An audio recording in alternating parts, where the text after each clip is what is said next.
welcome to Daddy-Daughter Real Estate. I'm Jason Tan. And I'm Sydney Tan. Hi, my name is Jason Tan with your Home Sold Guarantee Realty. I have been in the real estate business for 20 years. And for the past 10 years, I have been working with primarily investors who buy investment property here in the high desert in several cities, including Apple Valley, Hesperia, and Victorville. And I'm Sydney Tan. I am the daughter of Jason Tan. I have been in the business for about 2 years now. The whole point about Daddy-Daughter Real Estate is whatever questions I have for my dad, since he's very experienced, 20 years in the real estate industry. Whatever questions that I ask, he'll answer and you'll know too. First question that I have is for first-time home buyers. It's been a while since they bought their first home. How do they get started?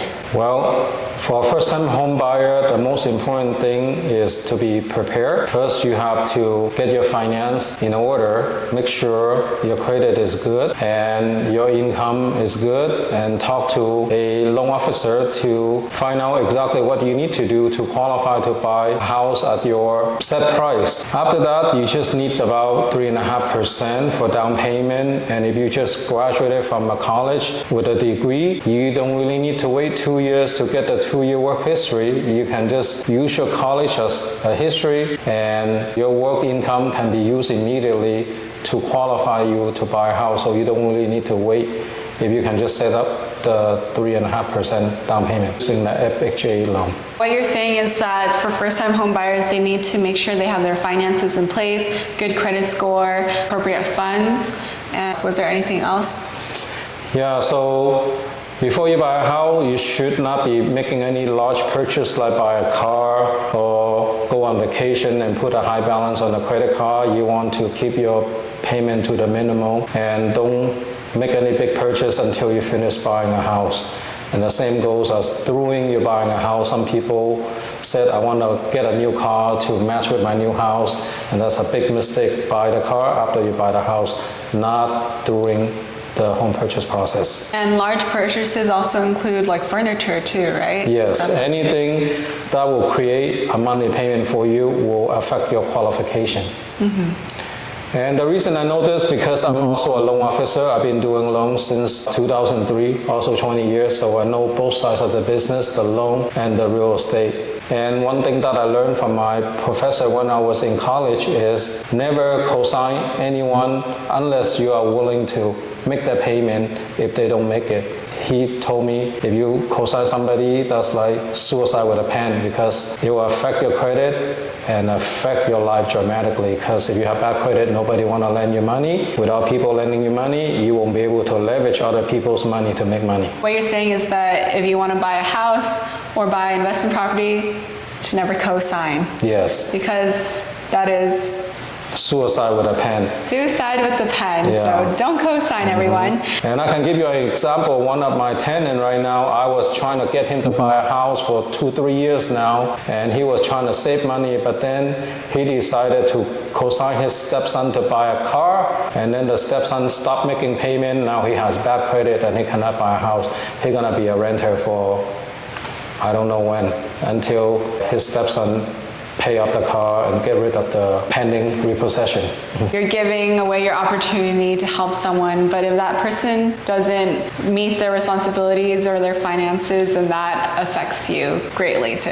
Yes, right? Definitely. And a lot of my followers or the people on social media, they are young like me too. And I know you briefly mentioned it. If you get out of college, what were the qualifications for a loan? I know everyone's different, everyone's loan is different, but let's say that they came out of college, they graduated, and have a job secured. What are the requirements or the qualifications for buying a home if they do have that opportunity? Yeah, the qualifications are a few things. First, your credit has to be good. Usually 650 to 740. If you have 740 FICO score or higher, to qualify for the best term of the loan.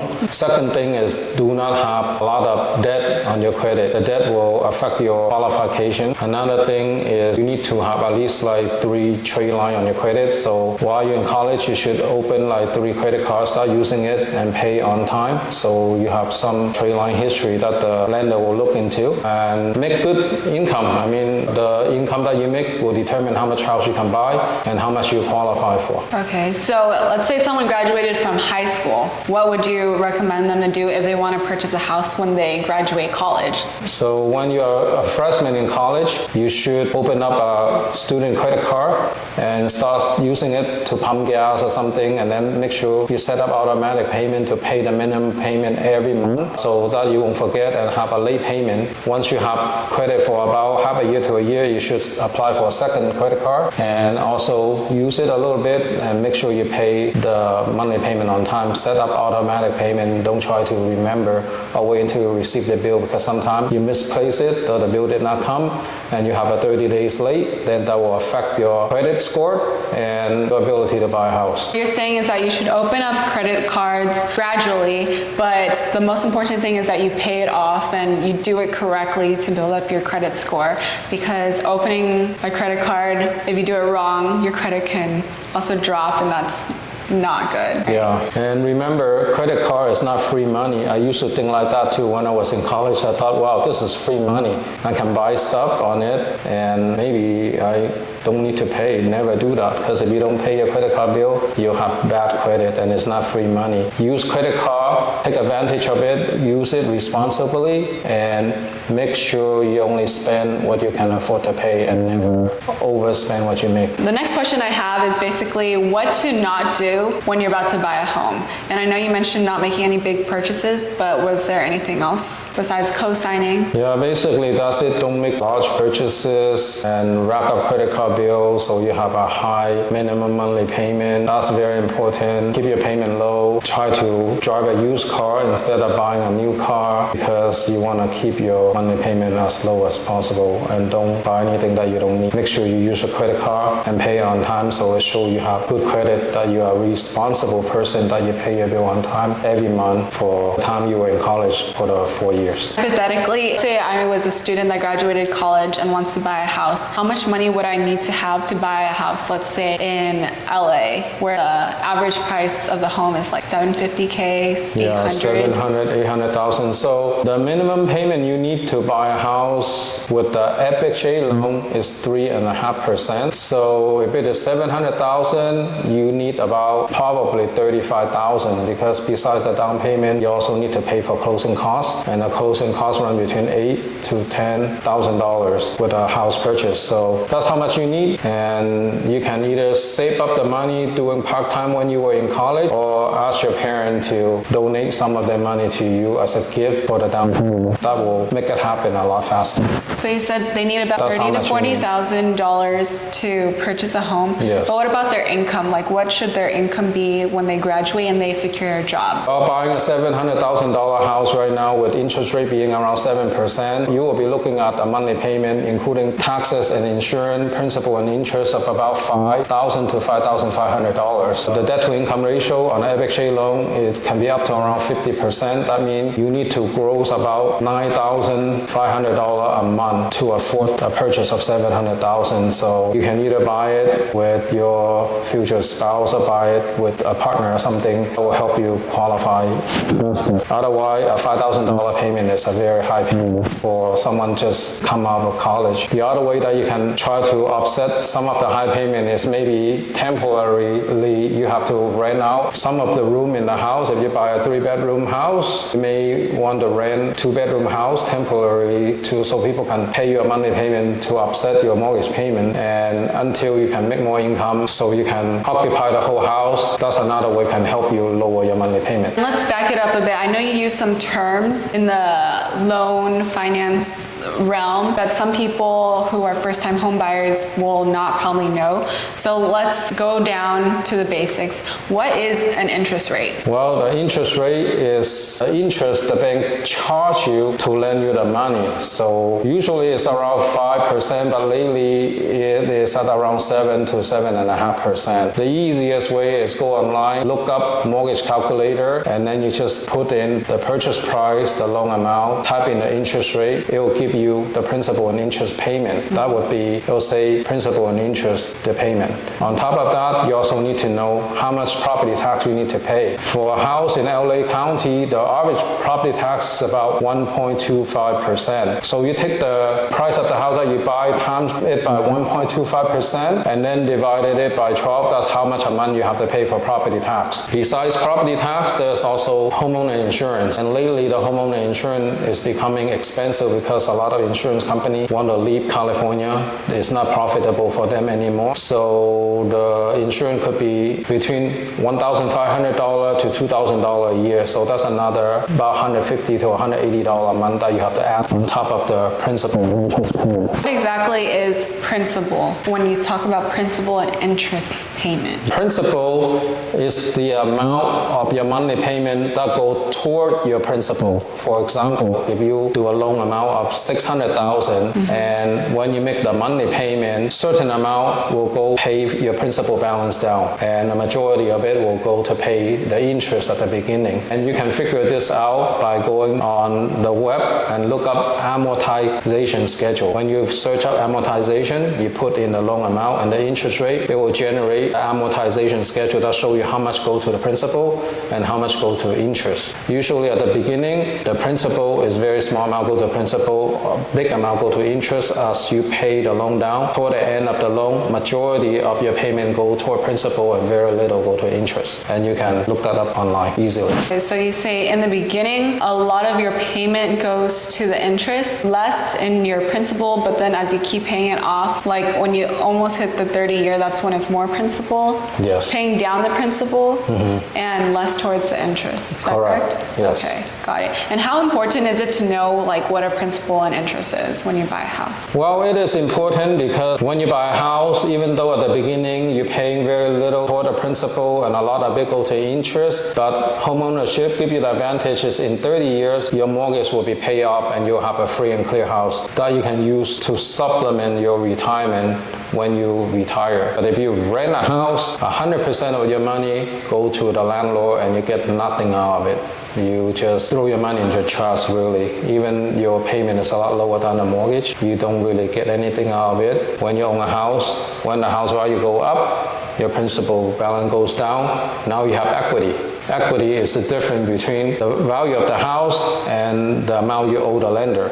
And that's your equity. You can use equity to do a lot of things. For example, I use the equity of my house, pull out the money doing a cash out refinance, and use the money to buy investment property. And when the investment property appreciate also, then I can start using the equity in my investment property, take the money out and buy more property. That's how people start with one house, they own an occupied house, and within about 10 to 20 years, they can own 10 houses. And that's how you leverage other people's money to make money and create passive income and make money while you're asleep. And one more question about a term. What is the debt to income ratio? Yeah, the debt to income ratio is basically whatever the amount that you pay divided by your income. So if your mortgage is $5,000 a month and your income is $10,000, you take $5,000 divided by $10,000, that's 50% debt to income ratio. So you're saying the debt to income ratio is $5,000 is your loan payment? Yeah, $5,000 is your mortgage payment. Let's say $5,000 is your principal, interest, tax, and insurance. They call it PITI. $5,000. It's like your monthly mortgage payment, everything added together. They also include all your other debt too, your credit card debt, your car payment, your total minimum payment divided by your income. That's your debt to income ratio. Divided by your income. Yes. Debt to income ratio, the debt part is your monthly mortgage payment including any other debt you have. Yes. And then you divide it by your monthly income. Yes. And that's the percentage. Yes. And that's debt to income ratio. Yes. And what is debt to income ratio used for? That's what the lender used to determine your qualification. There are many kind of different loans, right? For example, a conventional loan, usually the highest debt to income ratio is 45%. So what that means is the mortgage payment, your credit card payment, your car payment, everything combined, that amount divided by your income, that's your debt to income ratio, and it has to be below 45%. Okay. But for FHA loan, it can be up to 50% debt to income ratio. Oh, okay. So under 45%, and for FHA is under 50%. Is that correct?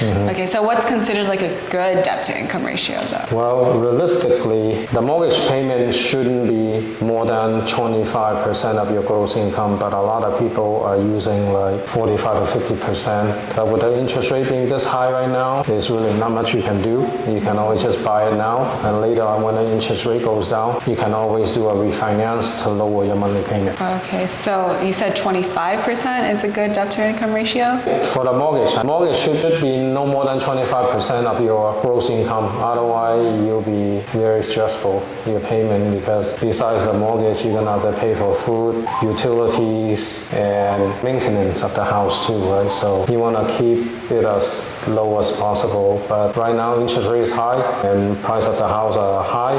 So most likely your mortgage payment gonna be around 40 to 50% of your monthly income if you buy now in the LA County area. Okay. Next question I have is, are student loans taken into consideration when it comes to loan? Yes, student loan does affect your debt to income ratio. They usually take your student loan minimum payment and add it together to divide it by your gross income. But if you don't have any payment yet, they still use a certain amount and consider that as your minimum monthly payment. Okay. So yes, student loan does affect your qualification. How does it work when a couple wants to buy a home but they're not married yet? Does the process differ in any way? Yes, the process is different. The first major difference is if you're not married, you have to apply for the mortgage separately. Each one have to apply on a separate application, and you have to pull the credit separately.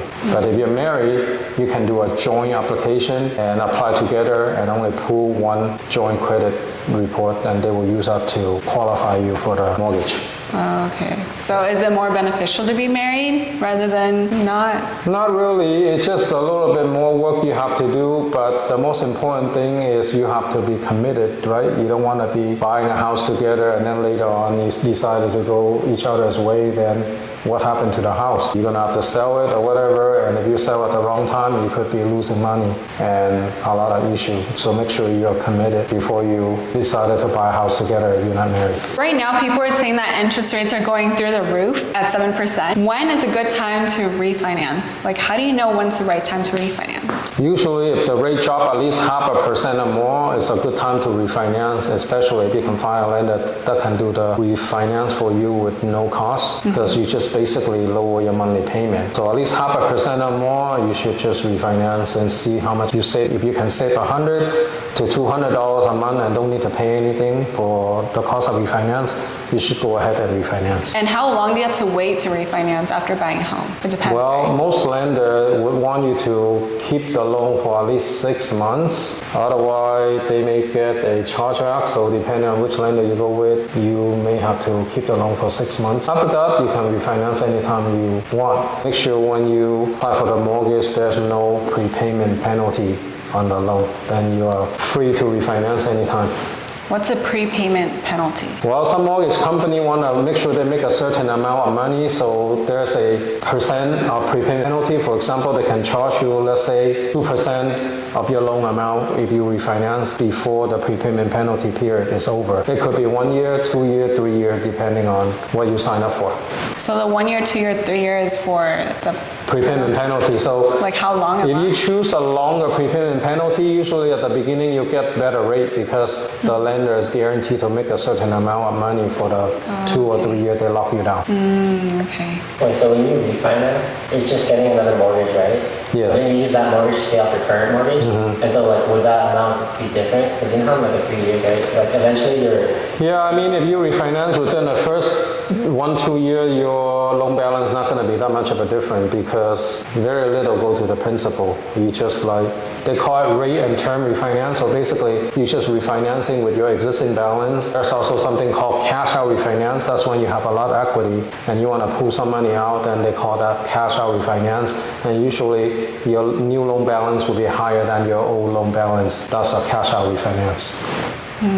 And going back to basic terms, what is equity? Equity is the amount of money that you have in your house. It's basically the difference between the value of your house and the amount you owe the bank. For example, if your house worth $600,000 and you owe $500,000 to the bank, then you have $100,000 of equity that you can tap into if you want to take the money out to do something with with your equity. That's the beauty of owning a house. If you're renting a house, there's no such thing as equity because whatever you pay go to the landlord is like throwing money in the trash every year.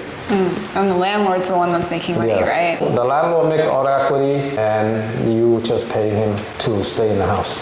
Okay, so the longer that you own a home, the more your equity builds up, right? Yeah, definitely. If you own the house for 30 years, you have 100% equity because your house already paid off. You don't have any debt anymore. Okay. And that's why if you're young, you should buy a house. And if you finish school at around like 22, 23 years old, you buy a house. By the time you're 50 something, your house already paid off. And you have 100% equity and you can tap into it to do anything with it you like. And does the equity account for appreciation of the home too?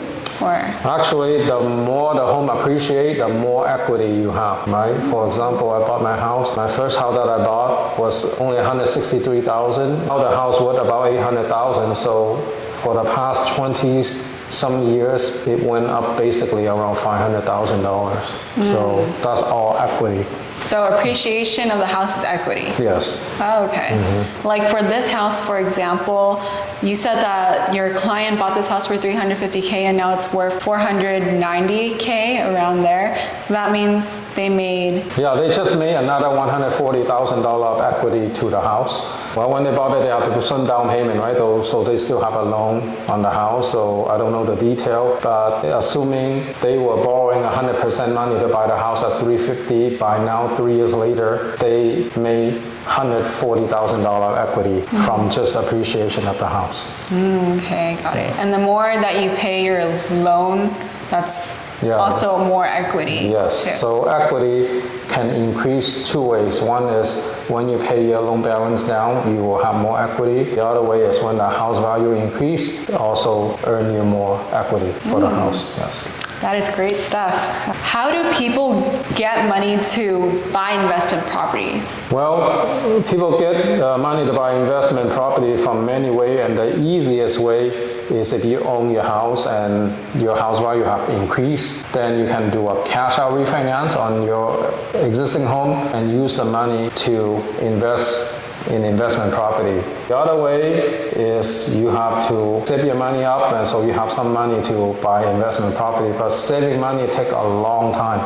The easiest way is to buy a house, live in it as like you were renting it, and as time go by, you will gain equity from the appreciation of the house, because for real estate in the long run, the value always goes up because of inflation. When there's inflation, everything gets expensive and the house value also goes up, and you have equity that way. Otherwise, saving, if you want to save $100,000, it's going to take you a long time to do that. But if you own a house and make $100,000 from appreciation, is fairly easy. You just live there for 5 to 10 years. In California, you should make around $100,000 or more in equity from appreciation. Oh, wow. Yeah, I've heard of a quote recently that really spoke to me. It's not like, how much do I save before I can retire? It's like, how much income can I make to retire, you know, rather than how much can I save? Because saving will take a long time, but if you just have income coming in, then you can live a decent life without worrying, right, about saving. So for people that never experienced like owning investment property and all they have is their 401k, I heard from the news the average people in America only have about $150,000 in their 401k, which is their retirement account. I don't know how they're gonna retire, but you can increase that by leveraging the equity that you have in your house to buy investment property. So if you buy 1, 2, 3, and later on leverage the equity from the investment property to buy more property, your goal is to own 10 investment property with 20 doors. What I mean by that is you should buy some single family home, some apartment or multi-unit house. So the total of the door add up to 20 doors, and all you have to do is increase the rent a year by $50. That means every year you'll make an extra $10,000 automatically by increasing the rent. And in 10 years, you'll automatically make an extra $100,000 from your sleep, because that's just the money you're making from the 20 door that you have. And that should be your goal. And if you own 10 property and 20 door, you will never have to worry about that you run out of money in your retirement.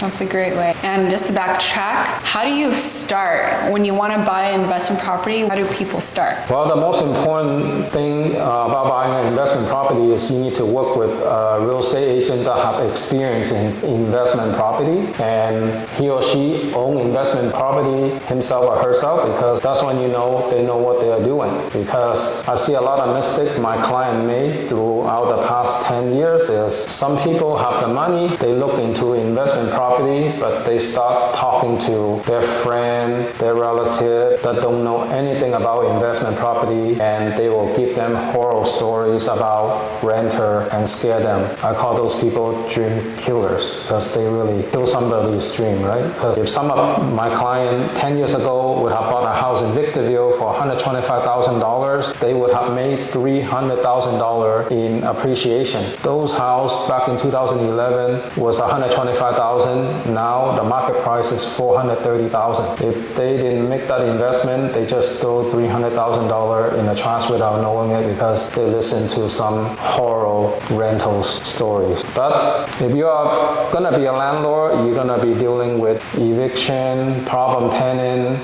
people mess up your house, things like that gonna happen. But the sacrifice you make to go through all that will be very rewarding, because after you own 10 houses with 20 doors, you will never have to worry about money again in retirement.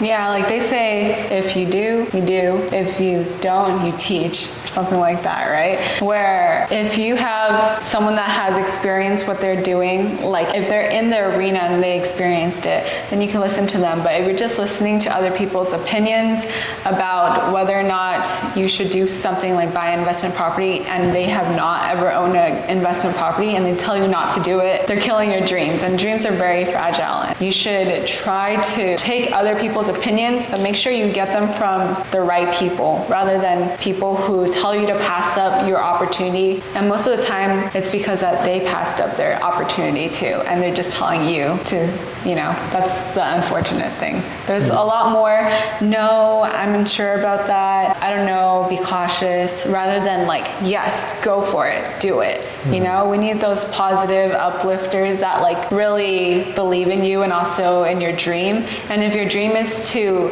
live like a comfortable, decent life, then homes are like the way to go, right? Yes.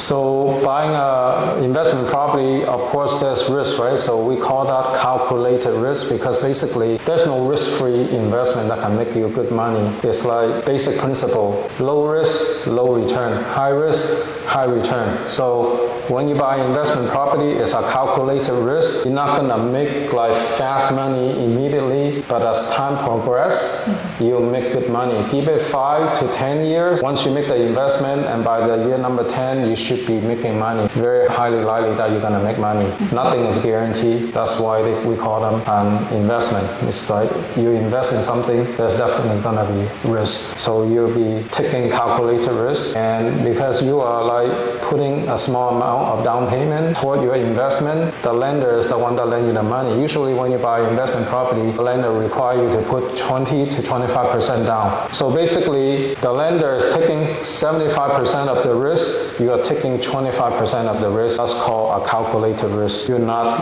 investing in something that's a 50-50 chance that you're gonna make money. So that's why we call it calculated risk. And when you use a small amount of money and the lender lends you the money, that's called leveraging other people's money to make money, because you cannot save all your money and buy an investment property with cash. That's like almost impossible. And that's what I learned from my professor in college. It's like you need to take calculated risks. Number 2, leverage other people's money to make more money. And to be honest, every decision comes with risk. If you choose to buy, like let's say you said 10 years ago, homes in Victorville, Apple Valley was like what, 125,000. 125,000. The decision to purchase a house, it has is risk, right? But there's also risk to not take action, to not execute their dreams, and that came with risk too. Like, how much did you say that they could have made? $300,000 from appreciation. In like 10 years? In 10 years, yeah. That's the risk that they made, but there's also a risk for making money too.